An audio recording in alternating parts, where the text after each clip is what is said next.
నమస్తే. మాజీ మంత్రి, ప్రస్తుత ఎమ్మెల్యే మల్లారెడ్డి కొన్ని ఆసక్తికర వ్యాఖ్యలు చేసిండు. అసెంబ్లీ లాబీలో మీడియా చిట్చాట్లో మాట్లాడుతూ చాలా ఆసక్తికరమైన వ్యాఖ్యలు, మామూలు వ్యాఖ్యలు కాదు. నా వెనుక స్క్రీన్లో మీకు కనిపిస్తూ ఉంది తొడగొట్టిన ఫోటో. ఇది ఎప్పుడు కాంగ్రెస్ ప్రతిపక్షంలో ఉన్నప్పుడు, బీఆర్ఎస్ అధికారంలో ఉన్నప్పుడు. ఇంకా డైలాగ్ మీరు విన్నే ఉంటారు వాస్తవంగా కూడా.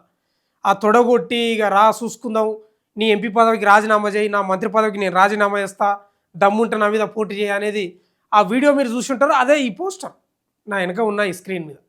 అయితే అసెంబ్లీ లాబీలో మీడియా చాట్లో మీడియా మిత్రులతోటి మాట్లాడుతూ చాలా ఆసక్తికర వ్యాఖ్యలు. ఇప్పుడు బీఆర్ఎస్కు ముఖ్యమంత్రి రేవంత్ రెడ్డికి అస్సలు పడదు. ఇంకా ఉప్పు నిప్పులాగా, పిల్లి ఎలకలాక, పాము ముంగీసలాగానే ఉంటుంది బీఆర్ఎస్ పార్టీకి. అంటే పార్టీ అంటే కేటీఆర్, హరీష్ రావు, కేసీఆర్ వీళ్ళంతా అనుకోండి, ఇంకా ఎవరైనా. ఇక రేవంత్ రెడ్డి అంటే అసలే నచ్చదు, మామూలుగా నచ్చదు. అసలు రేవంత్ రెడ్డి నచ్చకనే కేసీఆర్ అసెంబ్లీకి వస్తలేడు. అంటే ఏ స్థాయిలో వాళ్లకు రేవంత్ రెడ్డిపై కోపం, శత్రుత్వం ఇంకేమైనా ఉంటే ఉండొచ్చో మీరు ఆలోచన చేసుకోవాలి. అయితే అసెంబ్లీ లాబీల్లో బయటకు వస్తున్న క్రమంలో మీడియా మిత్రులతోటి మాట్లాడినట్ట. ఇప్పుడున్న తెలంగాణలో రెడ్డి సామాజిక వర్గంలో బాగా బలవంతుడు, మంచి మాటకారి, అంత శక్తివంతమైన లీడర్ ఎవ్వరు లేరు, రేవంత్ రెడ్డి తప్ప అన్నాడంట. అంటే కాంగ్రెస్లో ప్లస్ రెడ్డి సామాజిక వర్గంలో. ఇదే మాట నేను గతంలో రెడ్డి సభలో కూడా నేను మాట్లాడినా, నేను అదే చెప్పిన. రేవంత్ రెడ్డికి చరిష్మా ఉంది, గట్టి లీడరు, మాటకారి, మాట్లాడతాడు, అందుకే ఇలా ముఖ్యమంత్రి అయ్యిండని గతంలో కూడా నేను చెప్పినని మీడియా మిత్రులతోటి మాట్లాడినట. ఓ రకంగా ఇవి ఆసక్తికర వ్యాఖ్యలే, కొంత చర్చనీయాంశమే. ఎందుకంటే ఉదయం లేస్తే రేవంత్ రెడ్డి ప్రతి సభలు అనుకోండి, ఎక్కడైనా సరే కేసీఆర్ ఫ్యామిలీని లేకపోతే బీఆర్ఎస్ పార్టీని, గత బీఆర్ఎస్ ప్రభుత్వం చేసిన పొరపాట్లను వాటన్నింటిపై చర్చిస్తాడు, మాట్లాడతాడు, బాగా తిడుతూ ఉంటాడు కూడా. అయితే మల్లారెడ్డి కూడా ఎవరిని అభిమానిస్తాడో అర్థం కాని పరిస్థితి. చంద్రబాబు నాయుడు మంచోడు అంటే మంచోడే అంటాడు, నరేంద్ర మోడీ మంచోడే అంటాడు, కేసీఆర్ మంచోడే అంటాడు, రేవంత్ రెడ్డి మంచోడే అంటాడు. జారిపోతాడు, చాపపిల్ల జారిపోయినట్లే జారిపోతాడు.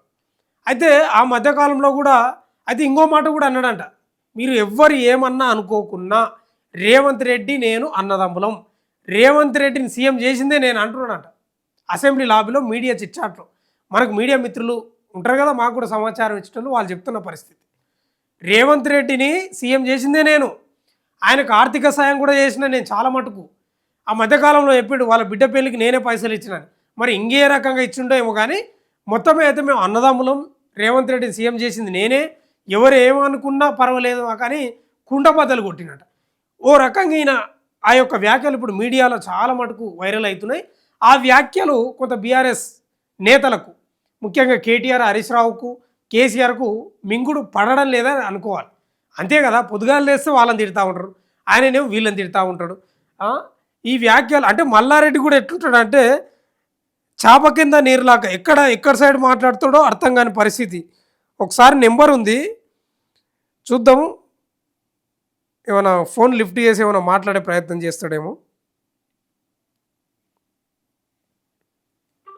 వైరల్గా మారిన వ్యాఖ్యలు అవి.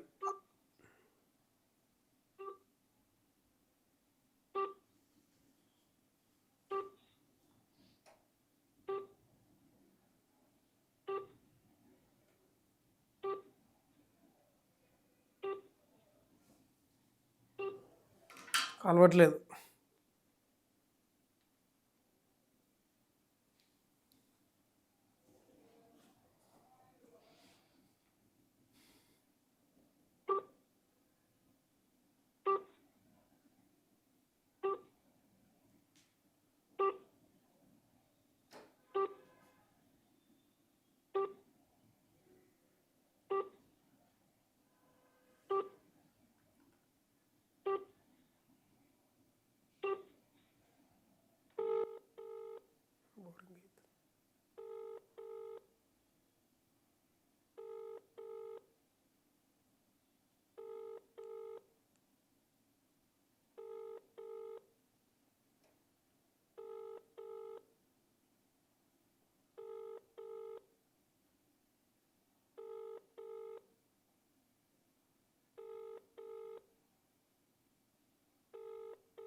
మీరు కాల్ చేస్తున్న వ్యక్తి సమాధానం లిఫ్ట్ చేస్తలేడు కాలు.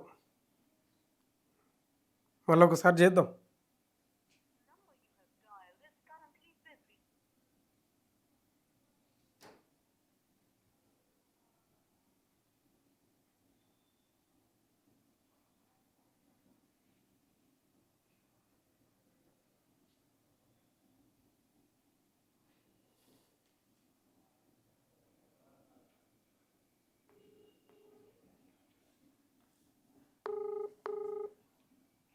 హలో. హలో హలో నమస్కారం అండి. నమస్తే అండి. మీరు లైవ్లో ఉన్నారు. మల్లారెడ్డి గారు ఉన్నారా? సార్ అసెంబ్లీలో ఉన్నారండి. అసెంబ్లీలో ఉన్నాడా? అవునండి. Okay okay. అదే సారు వ్యాఖ్యలు మీడియా అసెంబ్లీ లాబీలో మీడియాతో చిట్చాట్ చేసిన వ్యాఖ్యలు వైరల్ అవుతున్నాయి. ఒకసారి మాట్లాడదామని. ఓకే. ఇంకా అసెంబ్లీ నుంచి బయటికి రాలే. ఈవినింగ్ 6:30 అవుతుంది బయటకు వచ్చే వరకు. Okay okay. Thank you. Right right. వాళ్ళ పిఏ ఉన్నట్టున్నాడు అసెంబ్లీ. అంటే తెలుసు అసెంబ్లీలోనే, కానీ ఏమన్నా విరామం ఉంటుంది కదా, ఆ సమయంలో ఉన్నాడేమో. మనం వీడియో చేసే టైం కానీ మనం ఫోన్ చేసినాం. కాకపోతే 6:30 తర్వాత ఫ్రీ అవుతారంట. చూద్దాం, అప్పుడు కూడా చేద్దాం. కానీ ఏదేమైనా ఈ వ్యాఖ్యల అంశంపై ఇప్పుడు తెలంగాణ పొలిటికల్ సర్కిల్లో ఒక చర్చ అయితే నడుస్తుంది. మల్లారెడ్డి ఆయన చాలా ఉందాతనం ఉంటాడు. ఎవరి మీద పెద్ద శత్రుత్వం పెట్టుకోడు. వాళ్ళు నా శత్రువులు, వీళ్ళు అందరు మిత్రులే అంటాడు, అందరు శత్రువులే అంటాడు. అదే అంటున్నా నేను. ఇట్లా జారిపోతాడు మనిషి. నీ శత్రువులే ఎవరు అంటే అందరు శత్రువులే అంటాడు. అందులో ఇంక్లూడింగ్ కేటీఆర్, హరీష్ రావు, కేసీఆర్ కూడా వస్తాడు, రేవంత్ రెడ్డి కూడా వస్తాడు. మళ్ళీ నీ మిత్రులు ఎవరంటే అందరు మిత్రులే అంటాడు. మళ్ళీ అందులో కేటీఆర్, హరీష్ రావు, కేసీఆర్, రేవంత్ రెడ్డి కూడా వస్తాడు. అట్లుంటాయి ఆయన మాటలు, ఆయన కథలు. మొన్ననే 50వ వార్షికోత్సవ పెళ్లికి సంబంధించిన జరుపుకున్నాడు. చాలా ఉత్సాహంగా ఉంటాడు. దాదాపు 70 ఏళ్ళు ఉంటాయి. ఏం చేసినా అయితే ఇంకో వ్యాఖ్యలు కూడా వేసాడు. నేను మర్చిపోతున్నా మళ్ళీ. ఈ అసెంబ్లీ లాబీలో మీడియా చిట్చాట్లో మాట్లాడితే ఇవన్నీ వ్యాఖ్యలు చేసిండు కదా. సీఎం రేవంత్ రెడ్డి నా వల్లనే సీఎం అయ్యిండు, ఎవరు ఏమనుకున్నా అనుకోకపోయినా అన్నదమ్ములు లాంటి వాళ్ళం మేమని అదొక వ్యాఖ్యలు. తర్వాత ఈ సినిమా విషయానికి కూడా, అంటే హరీష్ శంకర్ ఉస్తాద్ భగతో ఏదో ఉందిగా సినిమాది, ఆ సినిమాలో విలన్ పాత్ర అడిగిండట హరీష్ శంకర్ డైరెక్టర్, కానీ చేయనన్నాడట. ఎప్పుడైనా భవిష్యత్తులో నాకు అవకాశం సీఎంగా అవకాశం రావాలి సినిమాలో, ఆ పాత్ర అయితే చేస్తానని మీడియా చిట్చాట్లో మాట్లాడినట. మరిగా ఆ అంశం కూడా దాదాపు డైరెక్టర్ల దృష్టికి పోతుంది. వాళ్ళు కూడా స్టోరీ రెడీ చేస్తారు. అయితే తలసాని శ్రీనివాస్ యాదవ్ కూడా పక్కనే ఉన్నాడంట. నీకు విలనే సెట్ అవుతుంది, విలన్ రోలే అద్భుతంగా ఉంటుందని ఆయన కూడా సెటైర్ వేసిండట. అంటే మల్లారెడ్డి ఎక్కడ ఉంటే అక్కడ నవ్వులు పువ్వులు అంతే, ఇక అట్లే ఉంటుంది. కానీ ఈ వ్యాఖ్యలతోటి పొలిటికల్ సర్కిల్లో ఒక కొత్త చర్చ అయితే లేస్తుంది. మొత్తమే అయితే మల్లారెడ్డి ఈ యొక్క ఆసక్తికర వ్యాఖ్యలతో ఓ రకంగా మీడియా అటెన్షన్ను తన వైపు తిప్పుకున్నట్లే కనిపిస్తూ ఉంది.